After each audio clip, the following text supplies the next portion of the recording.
నేను ఒక మాట చెప్పనండి, ఒక మాట చెప్పనా? నిన్న రాత్రి నేను ఒక మీటింగ్కి వెళ్ళాను, చెప్పకూడదని అనుకున్నాను. మరి నాకు ఇది టాపిక్ వచ్చింది కాబట్టి చెప్తాను. రాత్రి ఒక మీటింగ్కి వెళ్ళాను. నేను వాక్యం చెప్తుంటే సడన్గా విపరీతంగా ఉన్నపళంగా వర్షం వచ్చేసింది. విపరీతంగా వర్షం వచ్చేసింది, పెద్ద వర్షం. సరే, నాకు అలవాటే వర్షంలో తడుచుకుంటూ నేను వాక్యం చెప్తూ ఉంటాను. వర్షంలో తడుచుకుంటూ నేను వాక్యం చెప్తాను, నాకు అలవాటే. నేనేం పెద్దగా టెన్షన్ పడలేదు.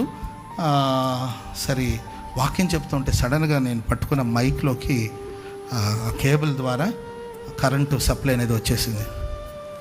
నిన్న రాత్రి నేను పగలు ఫాస్టింగ్ ప్రేయర్ చూసుకొని వెళ్ళాను. నేను సాయంత్రం మీటింగ్కి వెళ్ళాను. చెప్పకూడదని అనుకున్నాను, మరి ఎందుకు ఆగట్లా. సో కృతజ్ఞతగా చెప్తున్నాను. సడన్గా కేబుల్లో నుండి కరెంట్ షాక్ వస్తుంది. ఇవన్నీ కామన్గా మాకు అప్పుడప్పుడు జరుగుతూ ఉంటుంది.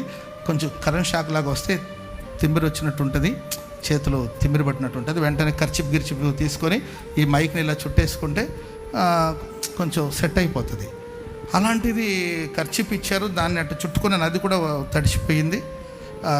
తడిచిపోయిందండి. వర్షమేమో విపరీతంగా పెరిగిపోతుంది. అంటే అది కేబుల్ మైక్ అనమాట. కేబుల్ ఒకటి వెళ్ళి అక్కడ కనెక్ట్ అయి ఉంటుంది. ఆ కేబుల్ ద్వారా కరెంట్ సప్లై వచ్చేసి దీనికంతా కరెంట్ వచ్చేసింది, కంప్లీట్గా వచ్చేసి.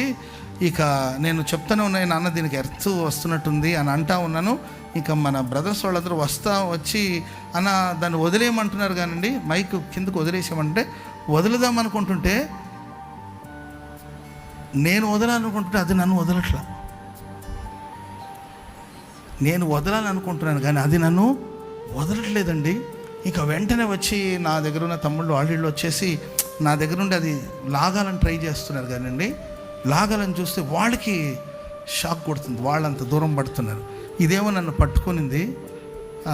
నేను వాక్యం చెప్తా ఉన్నాను, పట్టుకొని ఈ చేతులు ఫుల్ ఇలా ఇలా ఇలా బెండ్ అయిపోతూ ఉందని, ఇట్లా ఫుల్గా ఇట్లా వంకర తిరిగిపోయి ఈ షోల్డర్ అంతా ఇట్లా వచ్చేస్తుంది అనమాట. ఇక అందరూ చూస్తారు, వర్షం పడుతుంది, దాంట్లో ఏం చేయాలి నాకు తెలియట్లా. మామూలు ఇక్కడ నుండి ఇక్కడ వరకు ఫుల్గా కరెంట్ సప్లై అనేది వచ్చేసి, ఇక ఎవరు వచ్చి ముట్టుకోవడానికి వచ్చినా వాళ్ళకి షాక్ కొడుతుంది. వాళ్ళు ఇక అన్న వదిలేండి అంటుంటారు. ఒరే నాకు వదలాలనే ఉంది, కానీ అది నన్ను వదలట్లేదు. ఏంటో మరి నా లైఫ్లో వచ్చిన వాళ్ళందరూ నేను వదలాలన్న వాళ్ళని వదలరు. కరెంటు నన్ను పట్టేసి వర్షం పడుతూనే ఉందండి. అప్పుడు వెంటనే నాకు థాట్ వచ్చింది, కనీసం ఆ కేబుల్ అన్న లాగండి అంటే ఎవరో వెళ్ళి దానికి సంబంధించిన కేబుల్ దాంట్లో ఉంటే దాని నుండి బయటికి లాగారు. అప్పుడు చెయ్యి వదిలేసింది. ఈ చేతులన్నీ కూడా విపరీతంగా నొప్పులు వచ్చేసింది. జనమంతా ఉన్నారు, కూటం జరుగుతుంది, వర్షం, ఏం చెయ్యాలో నాకు అర్థం కావట్లేదు.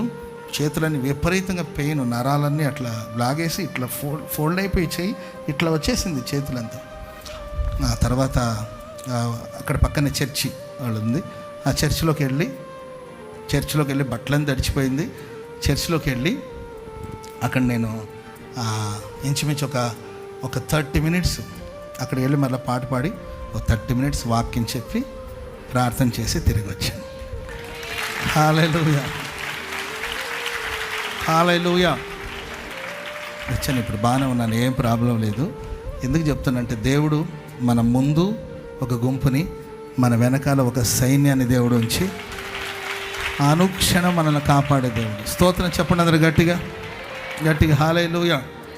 నేను అనుకున్నాను అట్లాగే ఉండిపోయి ఒకవేళ మనకు ఆ టైంలో ఏం చేయాలో తెలియక ఎవరి దగ్గరికి వచ్చినా వాళ్ళకి షాక్ కొడుతుంది. సో నాకు కరెంట్ షాక్ కొడుతుంది అనే దానికన్నా కూడా నేను ఎవరు వచ్చి ముట్టుకుంటే వాళ్ళకి ప్రమాదం, మీరు దూరంగా వెళ్ళండి అంటున్నాను. దూరంగా వెళ్ళండి, మళ్ళీ మీకు ఏదైనా ప్రమాదం జరుగుతుందని. దేవుడు అనుక్షణం మనల్ని కనుపాపలే కాపాడుతున్నాడు. మనం ఏమై ఉన్నామో అది ఆయన కృప ద్వారానే అయి ఉన్నాం. అట్లా ప్రతిరోజు ఎక్కడో అపాయాలు, ఎక్కడో ప్రమాదాలు. ప్రేరణ ఒకటి మాత్రం వాస్తవం, ఆయన మనకు చేసిన ఉపకారాలు ఏంటంటే, మన ముందు మన దేవుడు నడుస్తున్నాడు, వెనక తట్టు ఆయన సైన్యం మనల్ని కాపాడబోతుంది. హల్లెలూయా చెప్పండి గట్టిగా, హల్లెలూయా. ఇంకా చాలా విషయాలు ఉన్నాయి, ఇంకా నేను చెప్పలేను.